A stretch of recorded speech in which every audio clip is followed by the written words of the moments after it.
More than an entire month has passed without a drop of aid into Gaza. No food, no fuel, no medicine, no commercial supplies. As aid has dried up, the floodgates of horror have reopened. Gaza is a killing field, and civilians are in an endless death loop. Certain truths are clear since the atrocious October 7 terror attacks by Hamas. Above all, we know ceasefires work.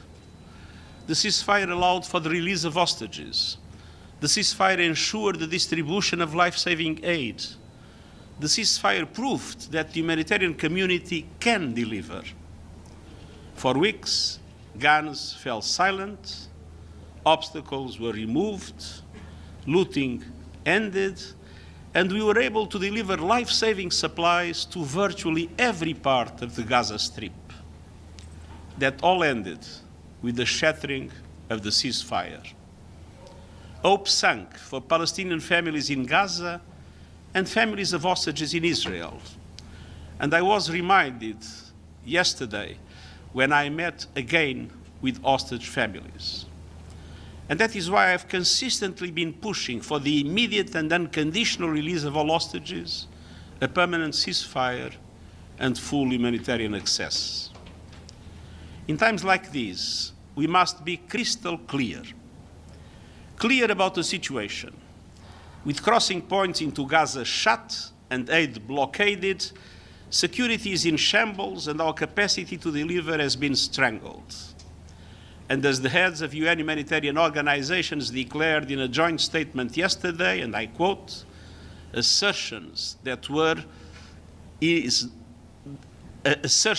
there is now enough food to feed all Palestinians in Gaza are far from the reality on the ground, and commodities are running extremely low. End of quote. We must also be clear about the obligations. As the occupying power, Israel has unequivocal obligations under international law, including international humanitarian law and international human rights law. Article 55, paragraph 1st of the Fourth Geneva Convention provides that, and I quote, the occupying power has the duty of ensuring food and medical supplies of the population. End of quote. Article 56, paragraph 1 of the Fourth Geneva Convention provides that, and I quote, the occupying power has the duty of ensuring and maintaining the medical and hospital establishments and services, public health and hygiene in the occupied territory. End of quote. It further states that medical personnel of all categories shall be allowed to carry out their duties. And Article 59, paragraph 1st of the Fourth Geneva Convention provides that, and I quote, if the whole or part of the population of an occupied territory is inadequately supplied, the occupying power shall agree to relief schemes on behalf of the said population that shall facilitate them by all means at its disposal. End of quote. None of that is happening today. No humanitarian supplies can enter Gaza. Meanwhile, at the crossing points, food, medicine, and shelter supplies are piling up, and vital equipment is stuck. International humanitarian law also includes the obligation to respect humanitarian relief personnel. And I want to say a special word about those humanitarian heroes in Gaza. They are under fire, and yet doing all they can to follow the path they choose to help people. UN agencies and our partners are ready and determined to deliver. But Israeli authorities' newly proposed authorization mechanisms for aid delivery risk further controlling and callously limiting aid down to the last calorie and grain of flour. Let me be clear.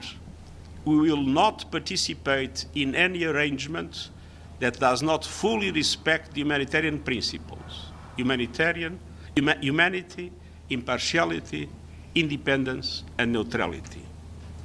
Unimpeded humanitarian access must be guaranteed, and humanitarian personnel must be given the protection that they are accorded under international law. The inviolability of United Nations premises and assets must be respected. And I call once again for an independent investigation into the killing of humanitarians, including UN personnel. We must stick to our core principles. Member states of the United Nations must adhere to their obligations under international law. And there must be justice and accountability when they do not.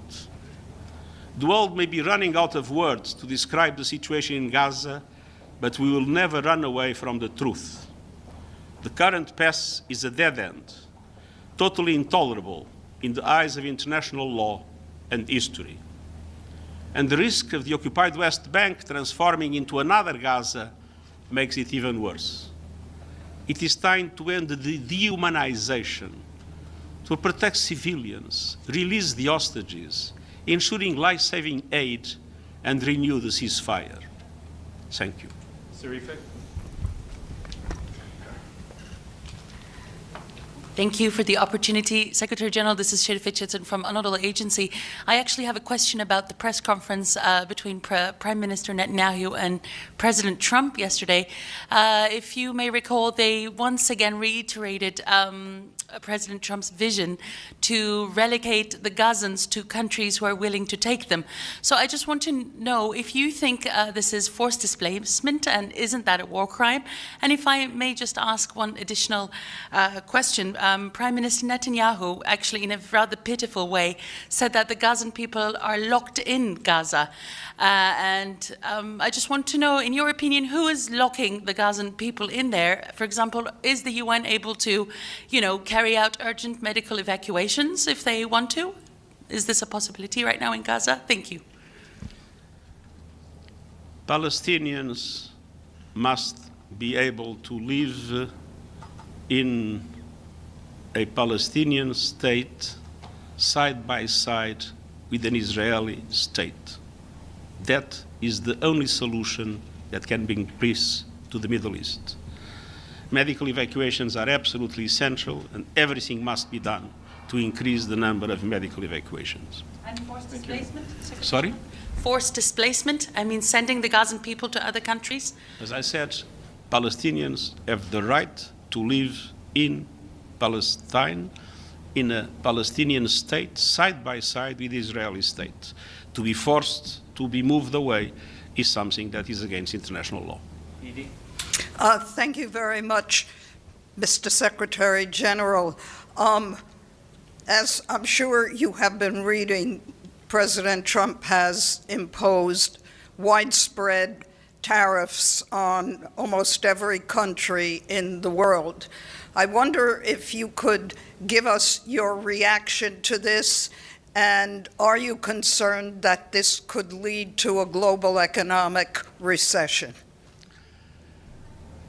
I've been clarifying my position about this issue time and time again. Trade wars are extremely negative. Nobody wins with a trade war.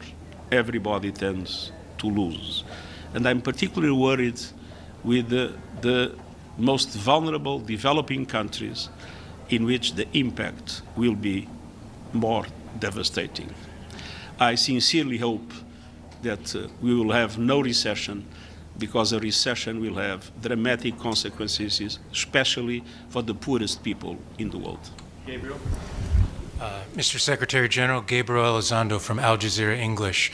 In your remarks just now, you said the world may be running out of words to describe the situation in Gaza. However, much of the world does have a word to describe what's happening in Gaza, and that word is genocide. You have been consistent over the last 18 months that you feel it's up to a relevant international court to determine if a genocide is taking place in Gaza. However, my question, sir, is, do you understand how so many people around the world do look at what's happening in Gaza as a genocide? I think that the situation is sufficiently horrible not to be worried with the semantics. There is a competence of the International Court of Justice And the International Court of Justice was seized exactly in relation to that. And the International Court of Justice is a body of the UN, and I respect the decisions of the International Court of Justice. But as I said, the situation is absolutely horrible. There is no doubt about that. Abdelhamid. Thank you, Mr. Secretary General. Abdelhamid Siyam from the Arabic Daily Al-Quds Al-Arabi. Mr. Secretary General, you keep saying nothing justifies October 7. You keep repeating that all the time, that nothing justifies what happened on October 7. Is there anything justifies 56 years of occupation? Is there anything justifies the settlement activities? Is there anything justifies bulldozing many thousands of Palestinian homes? Is there anything justifies the invasion of Jerusalem and not allowing Palestinians to go to the Holy Mosque? Why you keep repeating that as if history started on October 7? Thank you. If you listen carefully to what I say, I always say, when I say nothing justifies the October 7 horrible terror attacks by Hamas, I always add, and nothing justifies the collective punishment of the Palestinian people. And all the things that you have been described correspond exactly to the collective punishment of the Palestinian people. Thank you very much. Thank you. Thank you very much.